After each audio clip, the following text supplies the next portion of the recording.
my fellow Americans, this is former President Barack Hussein Obama, and you're listening to the Mad Titan Podcast. Please be sure to support this young brother from Chicago, Jay Washington, because he's a funny bastard. God bless you, and God bless the United States of America.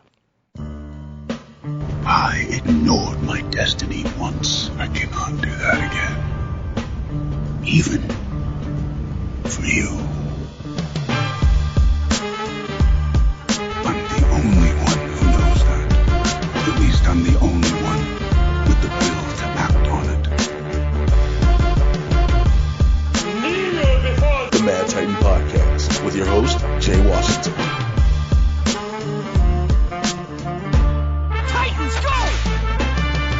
What's happening, everybody? I'm back. It is episode 31 of the Mad Titan Podcast. I'm your resident Supergirl, Washington. I am sorry for the delay. It has been extremely hectic, people. Let me tell you exactly what it's been. So you already know I am a stand-up comedian. I perform regularly. You do know I am an actor. So also not only from filming projects, I am consistently auditioning. I am also a podcast host. On top of this, I do the Wrestling Compadre Slamcast. I am a host on the internet. I have been on Collider Video a lot. Those are my fans who follow me regularly. You know this. I have been there regularly. Also, my YouTube channel. I've been producing a lot of content out of that even more. And that is all me. I have to add to the list, I am back in the ring as a professional wrestler. I have been back training to get myself ready for my first show coming back July 6th. I will have all the information for you guys at the end of the show. So all of that on top of everything else, having to make time for my kids when I talk to them, it's a work. I'm sorry. Also, I work as a bouncer at a nightclub, at a popular downtown nightclub, and it's not just Friday and Saturday. I'm working extra events, and also I can get asked to do other shifts at other different, companies that my job has contracts with. So it's been a lot going on. I have not wanted to leave you guys. I didn't want to go on a hiatus or things like that because there's so much stuff happening. Granted, it's the summer and it slows down, but I've been able to talk about some things, some places, but I wanted to be able to let all this shit loose over here on the Mad Titan Podcast. So let me let you know from jump. First of all, if this is your first time listening, what we do here, what I do, what my guest co-hosts do is we get you caught up on everything that is happening in the Marvel and DC live action cinematic universes. Basically, cape, cows, and masks. So yeah, I know it's some shows. Sometimes people are like, yo, you ain't talking about this, you ain't talking about that. Kiss my dick, because there are so many motherfucking shows that I already keep track of, and I'm trying to do it for everybody. And I love y'all. Don't put more on me, because there's already some more coming out. Also, if you ain't paid attention just yet, this is what you like to call not safe for work. So if you ain't got headphones on and you get fired, that's on your ass, not on me. That is on you. I got my guest co-host with me. And I'm telling y'all, this was really a hard decision to do, to bring this person back on, because I've been getting good download numbers. We've been spiking as of lately, people. We've been making moves and making progress, and now I feel like we're gonna regress and just fuck. Man, I got BC. Hi. Jay, I don't know what you're talking about. I think we've turned a corner. You have a super fan of the Mad Titans podcast. Super fan Riley. That's a good guy. I like him. You should have calls from him more often. I will find a way to put a virus in Riley's phone if he calls the Mad Titan hotline. Yeah, that's let me say that. What's going on with you, bro? How you been? Oh man, I've been not as busy as you, but I've been up there, man. Just trying to make it, dude. Trying to get all this stuff out, get all this content out, get ready for San Diego Comic-Con, where we'll be sleeping in a cardboard box apparently. But yeah, we try to make it, bruh. Hey man, it ain't. You know what was crazy about Comic-Con this year? The biggest thing about it is that it's the 50th anniversary, because nobody you want to see is going to be there. Okay, I'm hearing rumors that Marvel might show. Okay, so we were talking about that in the office of Collider, that there is a rumor that they might show up for Marvel, but the problem is the only thing they will show up with is a slate. That's it. Yeah, but, I mean... Yeah, but the problem is D23 is the following month. Exactly, and that's why I'm like, I don't understand why Marvel would go at all. But with DC not going, What you mean DC with Warner Brothers as a whole not going? Okay, see, now, again, I'm hearing conflicting reports because I heard Warner Brothers is going with It and Doctor Sleep. No, so It is going to have its own thing. It's its own separate thing. It's not going to be in the convention. Oh. It's going to be something like they did with Blade Runner. It's not going to be in the convention. So there's no Hall H for Warner There's Brothers. no Hall H presence. Who the fuck gonna be in Hall H? Man, listen, if you Universal, you're going to drop everything you got for Hobbs and Shaw. Sony's going to give you probably confirmation. Sony's gonna give you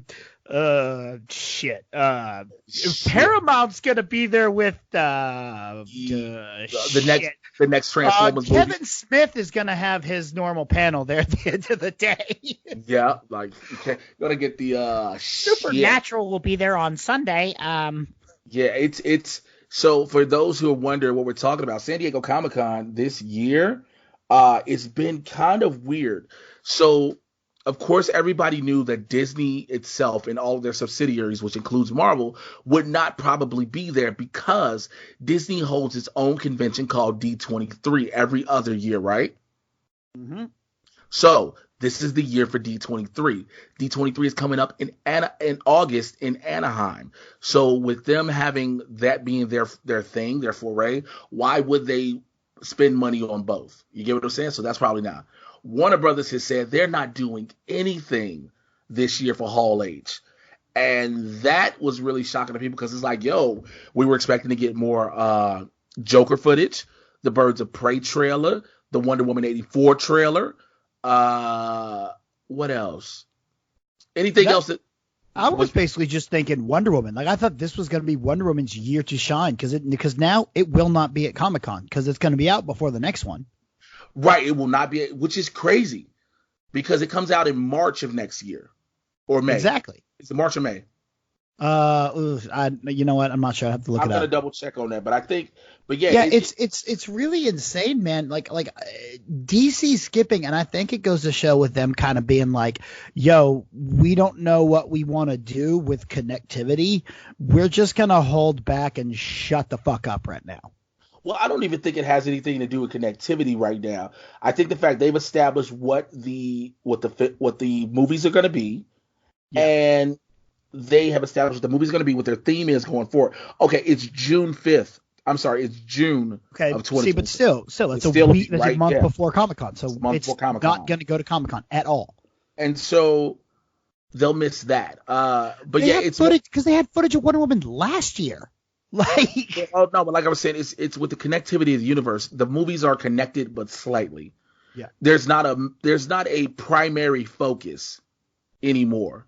You get what I'm saying? Because like when we had Batman v Superman, when we had Justice League, they were focused heavy on these movies. Stay connected. Of course, Justice League, goes into it, but there was always this big. They have to show you the interconnectivity. Now you'll get a slight hint of them, and then the movies will have their own themes. True. So that's what's going on with that. So that's why we bring up Comic-Con. So BC and I are supposed to be doing some coverage. Now, I haven't heard anything about which. Here's the thing. Warner Brothers will not have a Hall H presence. That Hall H presence is for their films.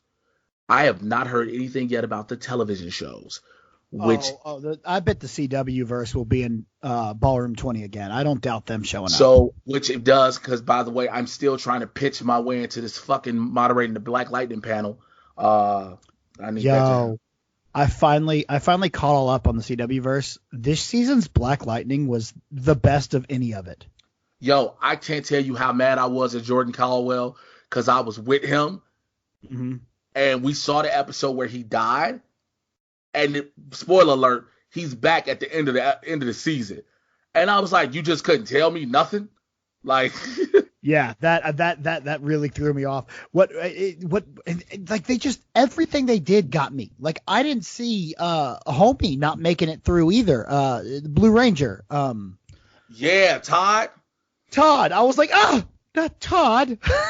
Yeah, man. We'll talk about that when we get to DC, but let's kick it off like I do with the Marvel news. Biggest Marvel news has been Dark Phoenix. Now, if you have not seen my review, it is up on my YouTube channel, youtube.com/JAYWashington80. It is at 24,000 views because why? I told you the truth about how I felt about that movie, and how did I feel? The movie is fucking terrible, okay? The movie is terrible. You sound like you have something you want to say. I was so happy getting out of that movie and immediately being able to realize Jay's not in yet. I'm going to text him. So he goes and see his screening is earlier than mine. And so he gets out the theater right when I'm about to go in, he being BC, and was like, just got out of Dark Phoenix. Enjoy. Some shit like that. Yeah, and I knew it was going to be bad. If you look at this especially point, if I disliked it, if I don't like it, wow, you got to do something wrong. Listen, at this point, the movie's been out for 2 weeks now. Let's just call it what it is. This shit is bad. Okay, there are like 5 different stories. It does not have any interconnectivity.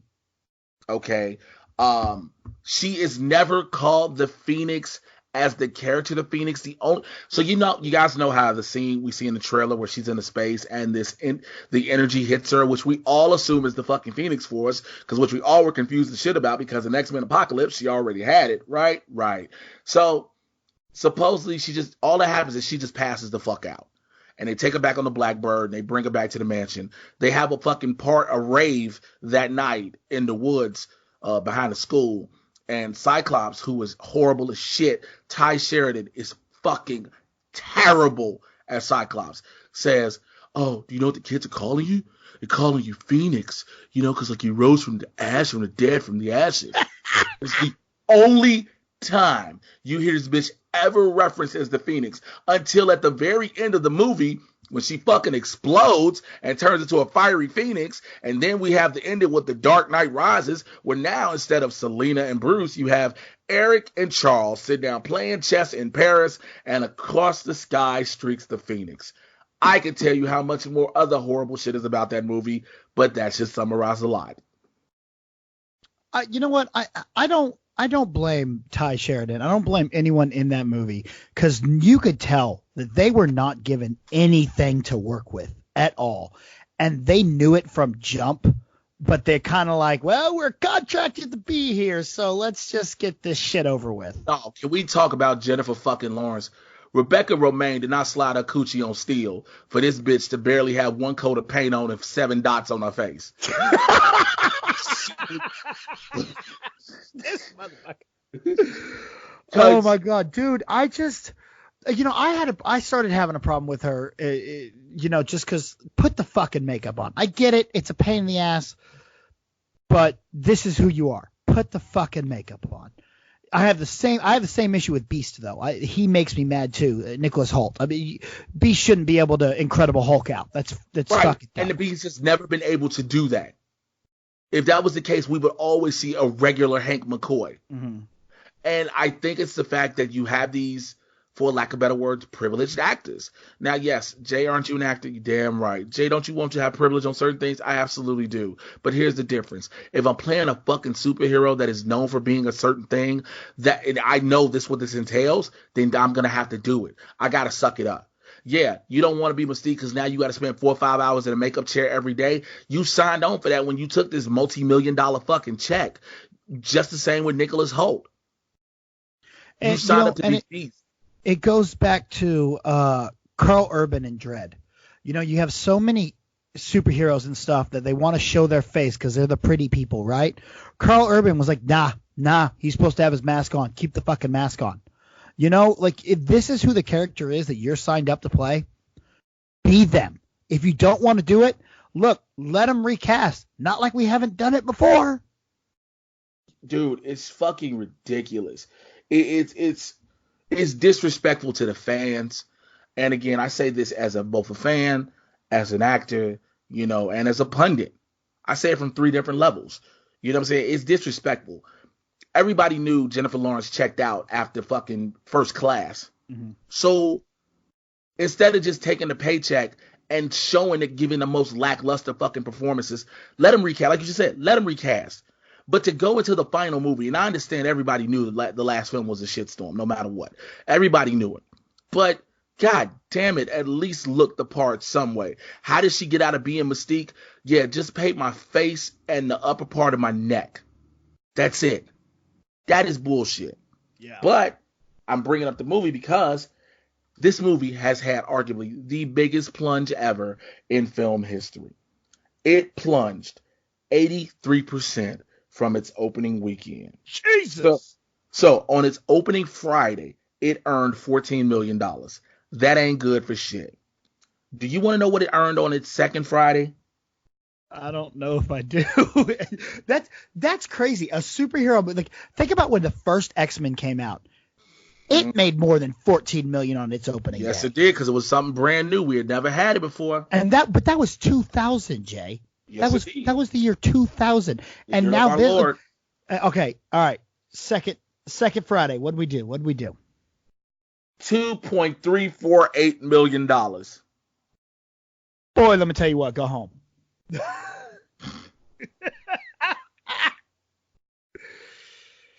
It's $2.438 million. Okay. 348, not 438, 348. Excuse me.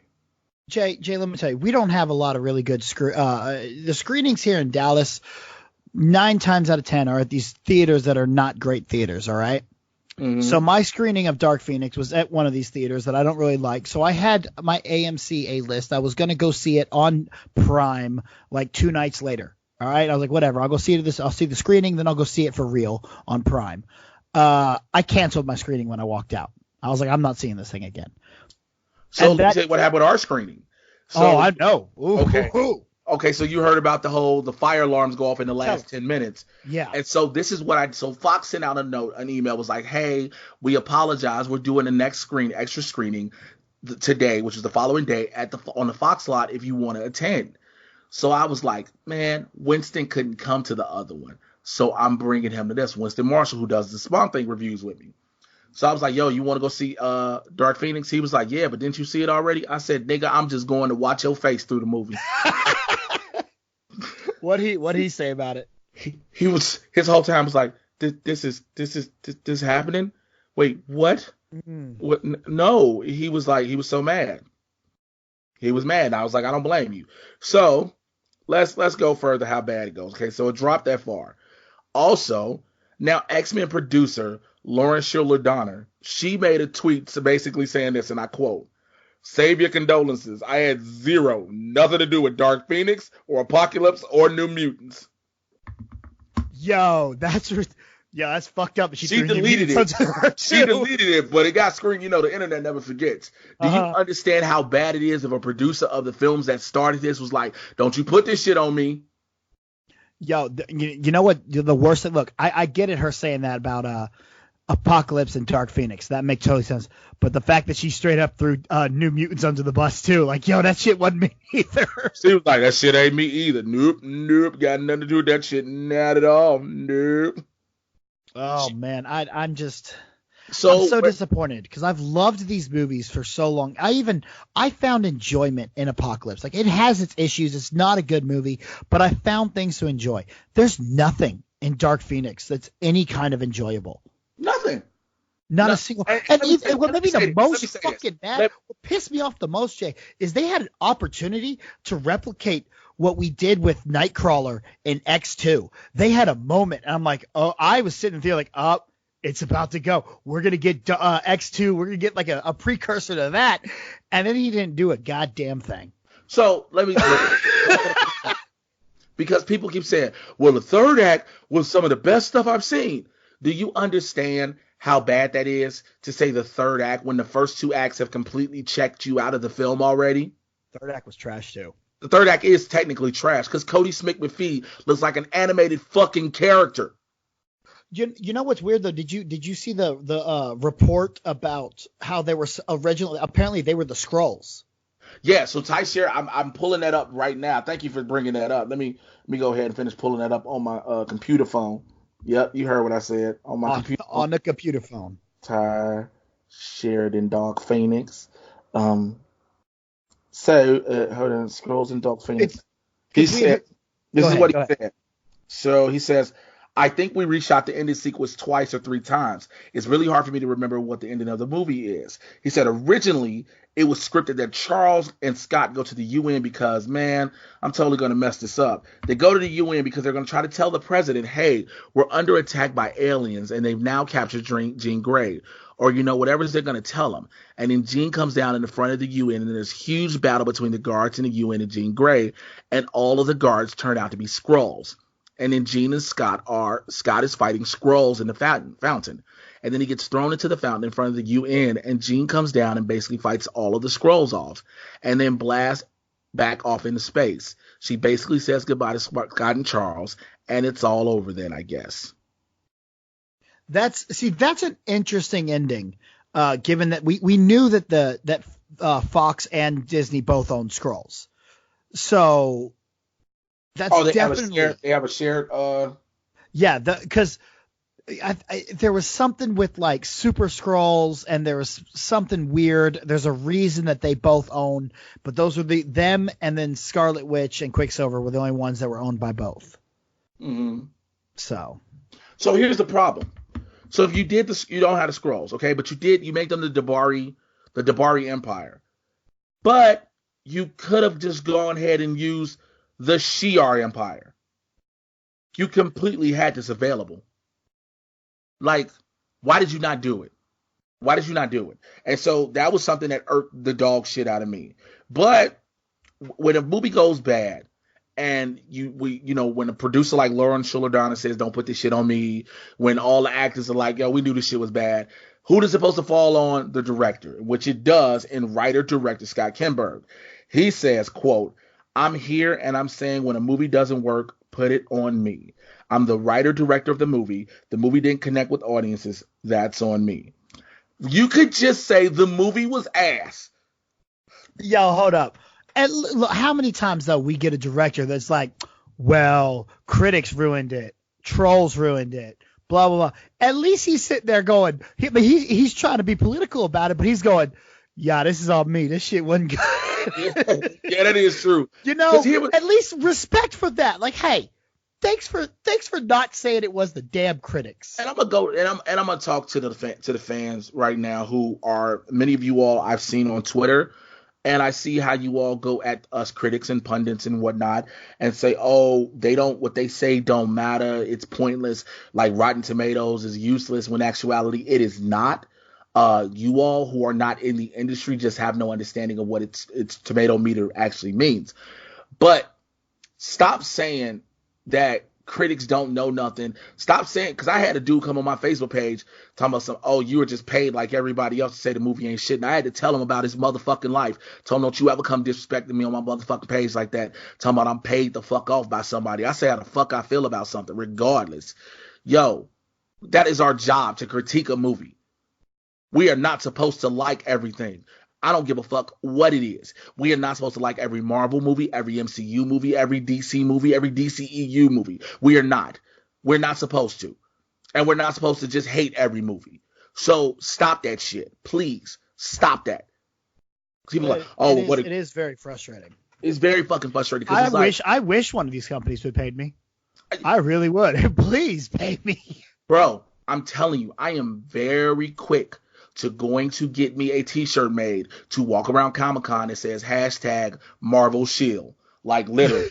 Since people swear for God that I'd have a better computer than an Asus if I had a company paying me. Right, if Marvel paid me, the way I do recording and all this other shit would be so much more higher tech and definition. So let's not do that. We would not have spent 30 minutes trying to figure out what was wrong before recorded. Thank you. We would have not have spent 30 fucking minutes sitting around here like, well, yeah, fuck, I don't know what's going on who's in. So we wouldn't have dealt with that shit. But, you know what I'm saying?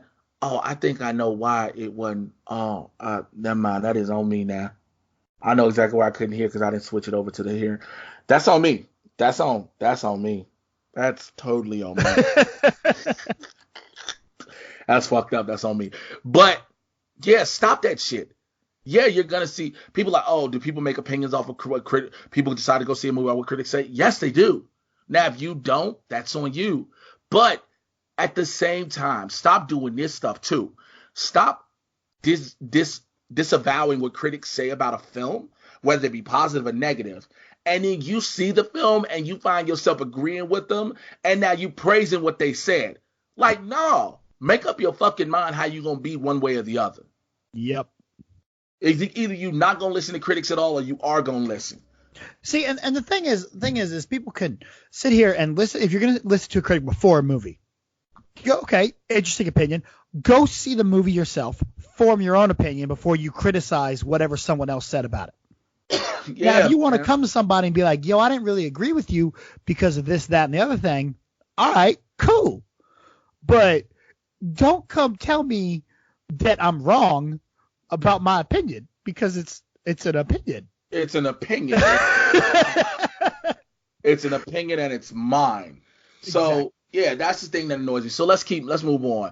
So let's go on to some casting news. Elizabeth Hurley, if you don't know who she is, she was the devil in Bedazzled.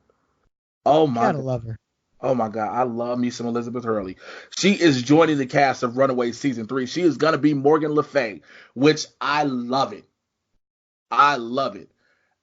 We are bringing in more and more of the mystical, magical elements, because if you know the character of Morgan Le Fay, she is an apprentice. She was, she's apprentice of Merlin, the magician. Yes, that Merlin.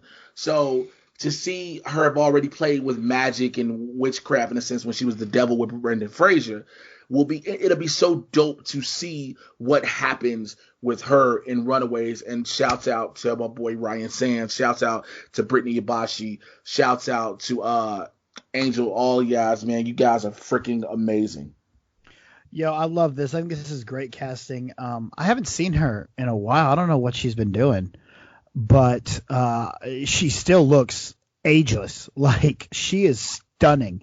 And such a talented actress, so I cannot wait because I have loved Runaways. Runaways has been incredible, man, and I'm really excited to see another season and where we go from here. Yeah, the way it ended, it kept the story open, and it really can tie into it, with this magical element. And also Cloak and Dagger, because the way they ended, if you saw the season finale of Cloak and Dagger, and if you have not seen it, please go check it out. Is it already over? Yes, it is. Oh, go check out my review. That far behind. My review is up for Cloak and Dagger season finale on my YouTube channel as well. They leave New Orleans. Oh. We never see where Tyrone and Tandy are heading. Now, there's, of course, in the comics, they do cross over, and it is also known that these two are in the same universe. But also, Cloak and Dagger was in the Netflix universe, the Netflix Marvel universe. So there's a possibility to see what happens with all this, because if you have Tyrone and Tandy, which are basically voodoo-esque type powers and have their, dealt with, then you have the magic with the wand with the fuck is the girl's name? Not Tina, not the wife, the daughter. I can't remember the daughter's name. I know what you're talking about. I can't remember. I'm so mad I'm going blank, and I know y'all sitting here yelling it at this. Nico. Yeah. Nico, there you go. How did I forget Nico's name that fast? So, but you have all that. So it's gonna be interesting seeing what's going. Here's some news that's gonna make a lot of people happy. You probably have heard it already, and you probably haven't heard much about it. So I'm gonna break this down for you. There is a rumor. It is a rumor. Rumor. Can you say that word with me, BC? Fact. Rumor. Jay Washington confirms. Rumor. Rumor. There's a rumor that the Fantastic Four could make their MCU arrival in 2022. Oh, now, it's so far away. It's only 3 years away. It's so far. Here's the thing. This would mean that casting has already been going on. The pre-production and the script idea has already come out. Peyton Reed, who directed Ant-Man and the Wasp, and Ant-Man said he wants it in the 60s, which is perfect because you can put them in the negative zone of the quantum realm at the end of the film, and that explains how they come out. Okay, I like that. They come out in the present, then they'll be with Stark and all. Well, sorry, not Stark, because him dead. Spoiler. Damn. They'll be with. I haven't even seen Endgame, Jay. Yeah, that movie been out for several months. If you ain't seen it, your life ain't shit. But they can put them this way. He comes out. They come out. It's in the future. Now they've already possibly met T'Challa's grandfather. Ooh, that is cool. Because if you remember, for those who are comic book aficionados, the Black Panther was introduced in issue 52 of the Fantastic Four. So it's possible.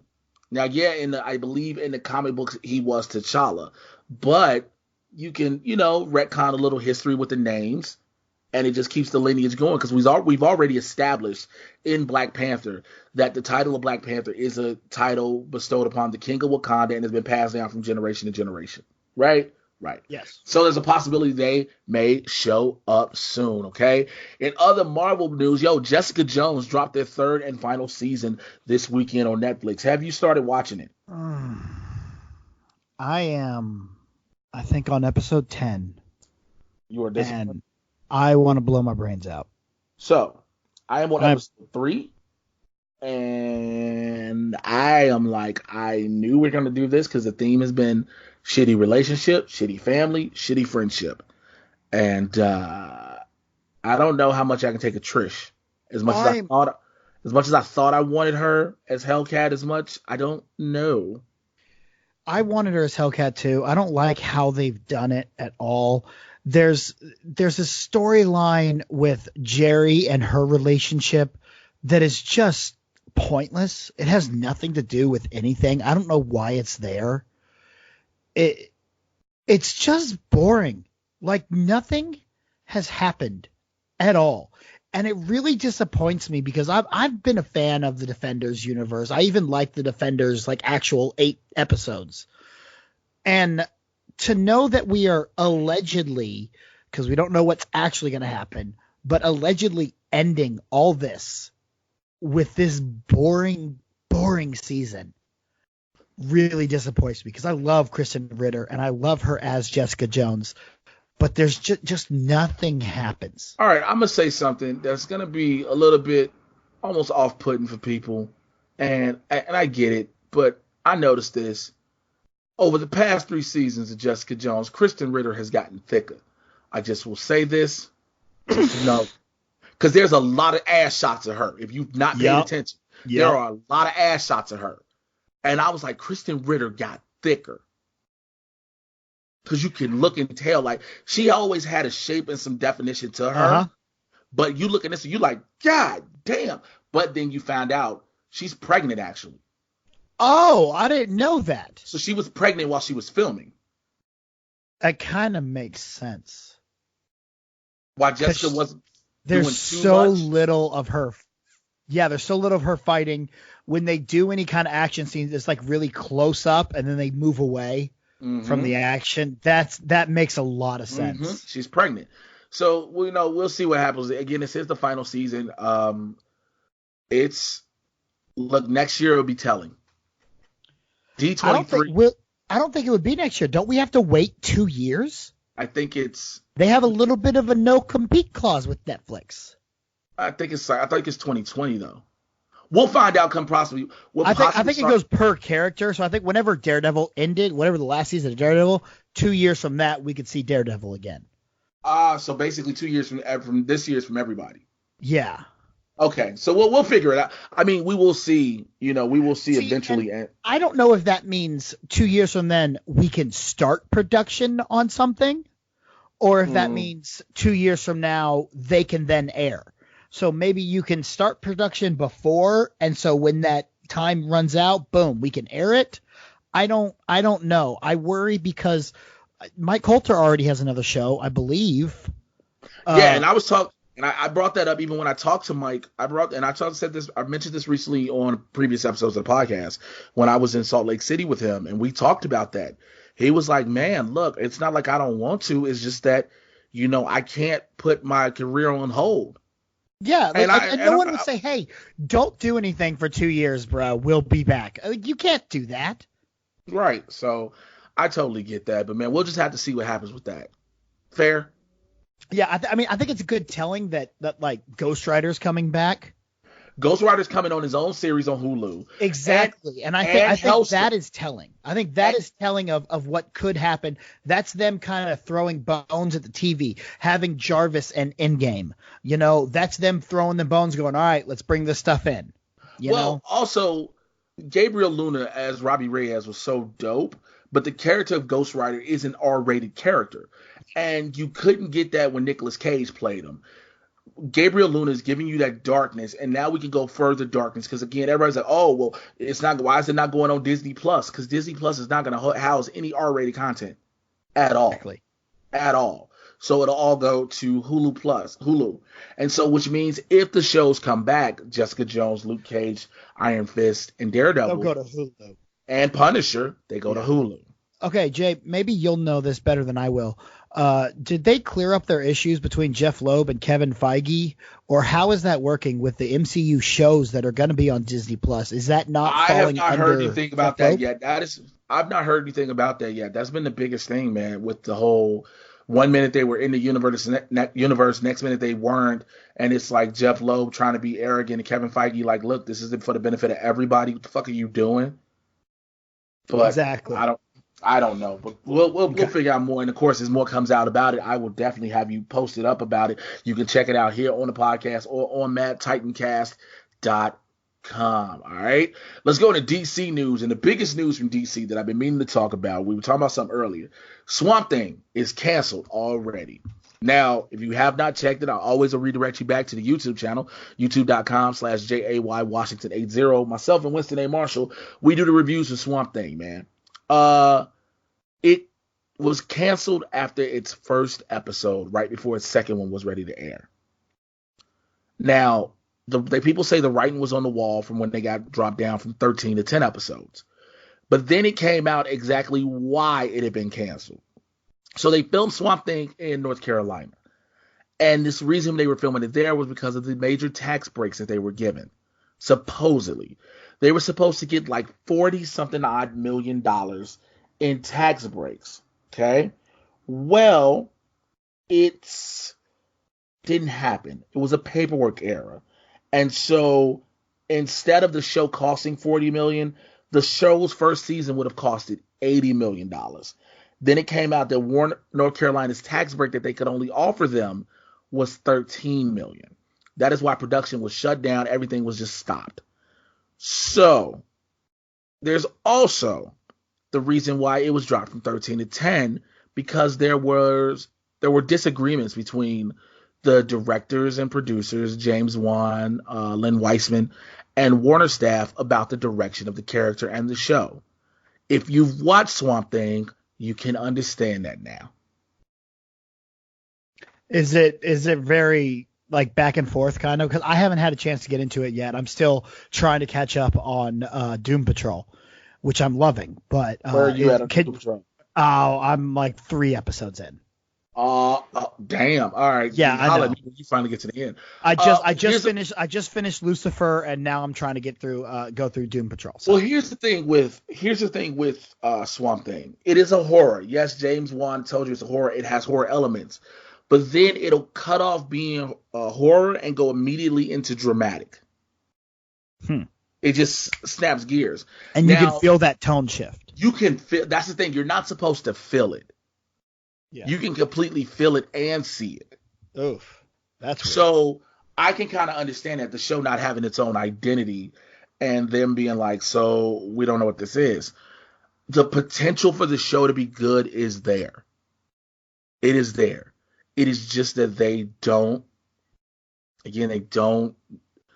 have it. It just didn't happen. I'm thinking with the money issue, with the tax issue, not getting that back, it costing as much as it did, and them not being able to get the money they had thought they were going to get for it, toppled on the fact that we don't know the future of the DC universe. Yeah, and with the possibility of it getting absorbed into the Warner Brothers app that is allegedly coming, things are going to shift, things are going to change. And so it's that ever-loving DC issue that everyone likes to point out of it's them being so reactionary and things always changing on the fly.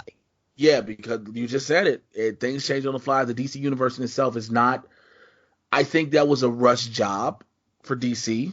And when I mean that, because we heard about the glitches with the universe when it first came out. Mm-hmm. We heard about the problems people had. The content really wasn't there. It was nothing really that was, driving people to get it. But now you hear Warner's getting an app. Here's another thing I bring up. There's another show still to come out. Oh, the Stargirl, right? Stargirl.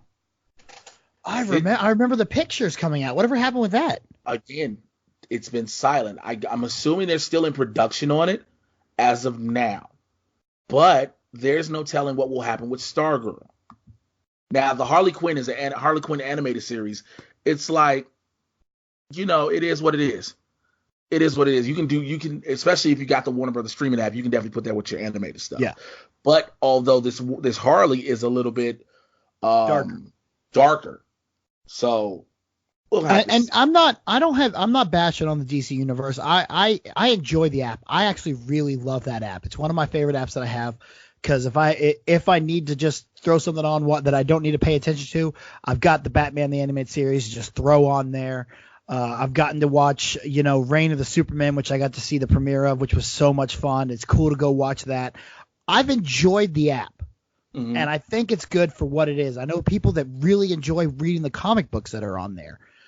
It's just, now that we know the WB app is coming, I feel like, why didn't they know that beforehand? Why didn't they just go, hey, we're going to put this all together? Like, did they not know they were going to do a Warner Brothers app? Is someone talking to someone? I think a lot of this is based off the fact that Warner Brothers were thinking things on their own, but then all of a sudden the merger came up with AT&T. So now with them being Warner Media, there's a lot of things that have changed. Okay. There's a lot of things. So it is what it is. I mean, but I just hope we don't lose out on all that content that was put out. I mean, granted, it's great to be able to get the old series, the Batman the Animated Series, like you said, Static Shock, to be able to get all the comics you may not have read.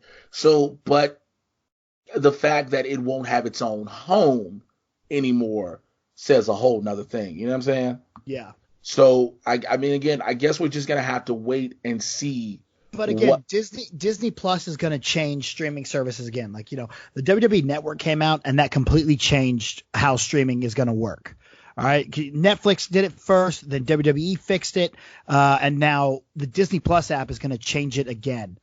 By taking what WWE's done and add to that. You're going to have those different tiers, your Mandalorians, your Marvel shows, and then your Disney animated kids stuff, the Disney family movies, stuff like that. You're going to have those different sections all in one app. So it's going to be interesting to see how that model runs, which will be really giving us telling of what might kind of come with the Warner Brothers one. Yeah, we'll see. We'll see. Speaking of Warner Brothers, let's go back to another movie we talked about earlier, Birds of Prey. It is official. Birds of Prey is going to be rated R. Margot Robbie, who's playing Harley Quinn, and she's one of the producers on the film, she said that it is going in a much grittier direction. Okay? Said it's going to be a much different look of Harley Quinn from what we saw in 2016 Suicide Squad. Okay. All right. Okay. Also, one of the biggest things to note about this film, it is Warner Brothers' cheapest superhero film to date. The budget is at $75 million. Now, really? Yes. Now, here's why this sparks a lot of interest in me. Shazam was only $100 million. Interesting. And Shazam was, I don't care. Shazam was good. Shazam was great. I loved it. Shazam was great.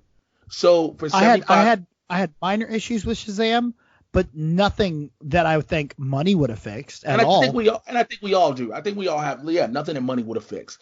But also the lower budget, because of the costumes, the way they're doing them, they're not doing so much, I'm assuming, superheroes. Yeah. Excuse me, they're not doing the whole superhero big budget costume that costs $50,000-$60,000 every piece. And so, if I'm not mistaken, we've seen a couple of shots of her on set recently, haven't we? Didn't I see some paparazzi stuff come out? Yes, we have. And she definitely has a different look. I know some big Harley fans that were on the fence about the issue, about her look, to say the least. But I don't know. I was like, all right, looks like Harley, sure, cool. You know, I don't mind it. But then again, I just don't mind Margot Robbie, so yeah. I'm just saying, like, I don't care what you put her in. I'm fine. It's cool. I mean, yeah, we'll see. So again, this comes out February 7th, 2020. So that's Didn't we also hear that it just is officially?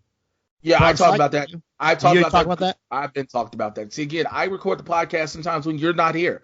Why would you do that? Idris Elba is officially Bronze Tiger. We said that. I mean, that was done. Somebody send notes to BC to check out episodes. Maybe to subscribe to the podcast. He would know shit happens like that. I subscribe. I just look, man. I'm dumb. All right. Yeah, you didn't have to tell me that. I want to bring up some news about the Batman because that's going to be a big superhero story news for a while until it almost is done. So we know Robert Pattinson is the Batman. Okay. Matt Reeves has already said that we're getting Catwoman and Penguin. We got a Batman Returns type crew. But we're also getting 4 other potential villains. These are the villains we're potentially getting. We're potentially getting Harvey Dent, Firefly, the Mad Hatter, and Two-Face. Okay. I'm sorry. Harvey Dent and Two-Face. Excuse me. The Riddler. Excuse me. We're getting Two-Face, the Riddler, Firefly, and the Mad Hatter. Okay, so you first said it was Harvey Dent. You think we're getting Harvey Dent or we're getting both. Two-Face? Because the potential. So here's the reason I say that. Because there is a potential that this movie is going to fall along the lines of The Long Halloween. Okay. That story run. If it does, it is the origin of Two-Face. Now, I know we got that already in The Dark Knight. I get it. Yeah, but I get that. But I think in this film anyway, the Riddler is your main bad guy. I like that. Because this is going to be a noir detective film. It only works best if he has to learn how to use his detective skills to solve these exquisite riddles. Also, I'm hoping that Nicholas Hoult plays the Riddler. I would love that. He'd be great. I'd be fine with that. But yeah, they may be going the long Halloween route. I have no problem with that. We were on Collider Movie Talk and we were doing some fan casting. For me to play Harvey Dent, I am stuck on this one, and I still will forever be John Hamm. I want John Hamm in my universe. Yo, man, F all that, dog. I want Billy D to come back and get to play Two-Face finally. 89-year-old Billy D. Come on, man. He should have been Two-Face. We done saw him in Batman 89, bro. He should have got that shot. 89-year-old. Batman, I need you to sit down before we flip this coin if you're going to get an ass whooping on some Colt 45. No, all right. You know, I was gonna say that no matter what, but you're right though. John Hamm would be a good choice for Two-Face. I think that would really work in there.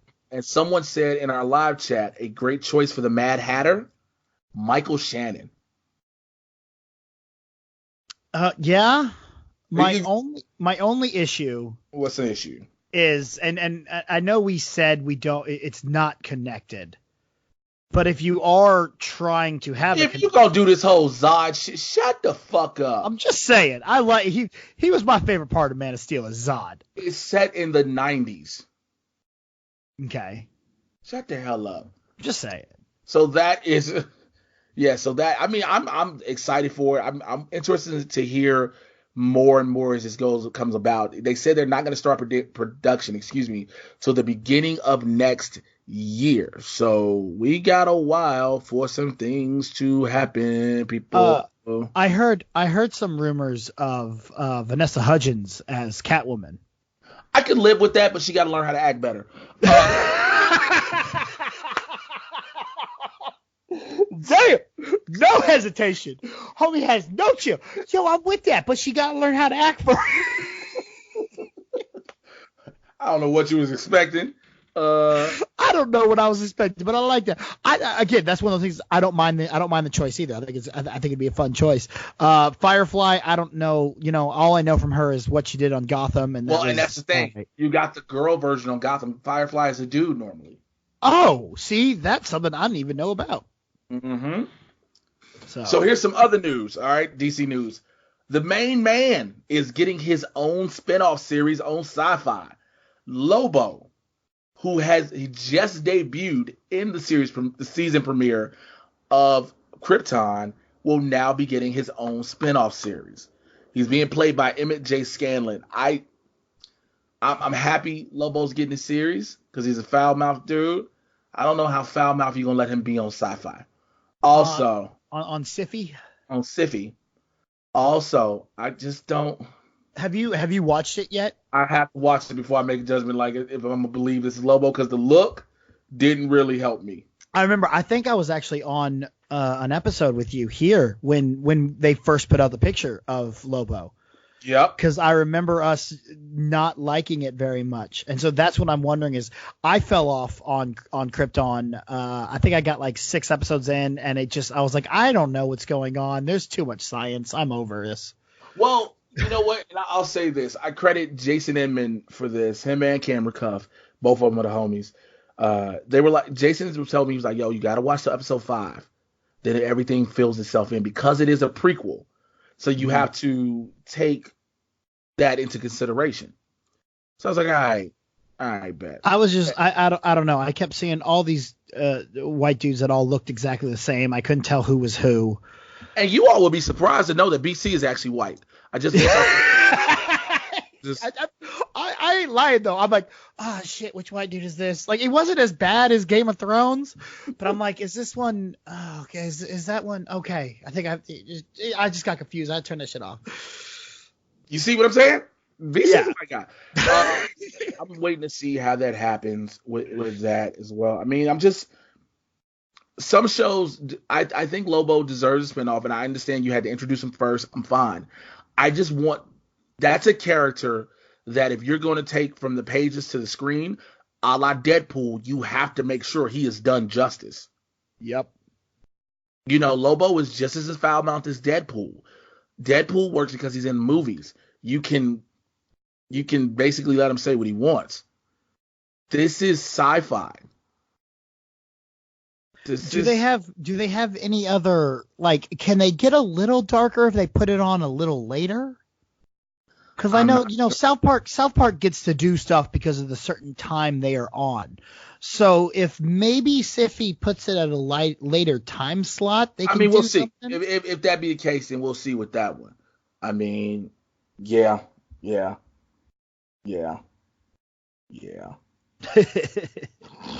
would just keep saying it. Yeah. Yep. All right. Yeah. Okay. I got some more news for y'all. So Jungle Cruise, the director of Jungle Cruise, he is set to direct the Black Adam movie. That is happening, ladies and gentlemen. We're officially getting that. Okay. I really like that because, one, it speaks levels for Jungle Cruise. Colette Sarah, who's directing it, he's going to do it. Now, what were you saying? I'm sorry. I said, one, it speaks levels for Jungle Cruise, that this movie's coming out. We haven't seen it yet. We haven't seen anything from it. And they're like, yeah, we want that dude. So I think it goes to The Rock being, I worked with this guy. I like this guy. Let's do this. And if I'm not mistaken, he was up for something for DC before it went to, I actually think it was Suicide Squad too. And I think he chose Jungle Cruise over Suicide Squad 2 before James Gunn even looked at it. I mean, the way everything played out, can we be upset about that choice, though? No, not at all. I mean, the way everything played out, the way everything laid itself out and ended up happening, I'm like, you know what? I'm good with this. But yeah, he's going to direct that movie. And now Black Adam, because we all were wondering what was happening with it. Well, it became a priority after Shazam was successful. Mm-hmm. And then, because originally they were going to put Black Adam in Shazam's movie, but The Rock and the producers all fought to keep Black Adam separately. Now, there is a rumor, not at a cough, there is a rumor that that Black Adam will be involved in the Suicide Squad. Now, I've reported on this before I several was times. on that episode too. I remember talking about that. The idea that the thing that they have to go get is a weapon of mass destruction, and it ends up being a sleeping Black Adam. It's a sleeping Black Adam, and they wake him up. And that becomes the issue. So I can see that, and I'd be down for that all the fucking way. I'd be down for that completely. So, yeah, so we got that happening. I think I had one more bit of DC news. We now have a Mercy Graves on Titans. Now, she's going to be played by Doctor Who alum Natalie Gumede. Gumede was known for the Doctor Who Christmas special, and she's currently on the 10-part. She's currently on the 10-part Jekyll and Hyde series on ITV as the head of a criminal underworld in 1930s London. Mercy Graves keeps coming back to TV, and I fucking love it. Yeah, I do love them bringing this character back in. We saw her kind of in the background of BVS. And then she was in, I believe she was in Smallville, I believe too. I like the character. She's a good character to bring in. She's a good connective character. It really helps say, bringing other characters from the universe that aren't major characters that you really are, that are going to throw things out of WAP, but you're like, oh yeah, that's a good person to move in and help add to the world. Okay. So yeah, I'm excited for it. I am. I like Mercy Graves, and I like the fact that she's badass, and you can have that, because it just lets you know where we're going with Titans as well. Because if you have a Mercy Graves, 9 times out of 10, you'll get a Luthor. Now, we don't have one, and that's where it becomes a little bit confusing, too, because Mercy Graves is on Supergirl. She's played by Rona Mitra. There is a Lex Luthor on Supergirl, played by John Cryer. That's what I was about to ask you. I was like, what'd you think of his Lex Luthor? I think it's got a lot of room to grow. It had its things. It had its quirks, and I was like, okay, a little of this works. It definitely needed some tweaking, but... And, of course, he's going to be involved heavy in the crossover, so... Yeah. Because the Monitor comes to check him out, there's somebody else I got to go see. All right, I guess. I fucking guess, so... I mean, there's a lot, there's a lot. I don't know much about the actress. I haven't seen any of the stuff she's in. So, I mean, I can't really speak on that, but I do love the inclusion of the character. Yeah, man. So listen, I got no hotline calls or emails this week, but you can call the Mad Titan Podcast hotline, 818-276-6947. That's 818-276-6947. Call that and make sure you get your calls in. You cannot call. If you're outside of the United States, which I know a lot of my listeners are, record a message on your phone's voice recorder, right? Go in a nice little quiet spot. Then email it to madtitanpodcast@gmail.com. madtitanpodcast@gmail.com. Also, make sure you rate and review this episode. Rate and review it, whether you're on iTunes, iHeartRadio, Spotify, Stitcher, wherever you hear it. It puts it higher in the algorithm. More people find out about the podcast and all the dumb shit I do on here, okay? So make sure you do that. Also, you can get your own Mad Titan Podcast t-shirts. Yes, you can. At tpublic.com/user/Mr. J Washington, okay? Next, join the Supervillain Squad on Patreon, patreon.com/Mr. J Washington. I got a contest going on right now. If you join the squad, members of the squad, I'm going to up the ante. At first, it was just a Blu-ray copy of the first season of Lost in Space on Netflix, but if you join and you will win the Blu-ray copy, which includes the original unaired 1965 pilot and a Blu-ray copy of How to Train Your Dragon: The Hidden World. So it's a double deal, but it's only for the patrons. I'm going to pick a lucky winner at the end of the month.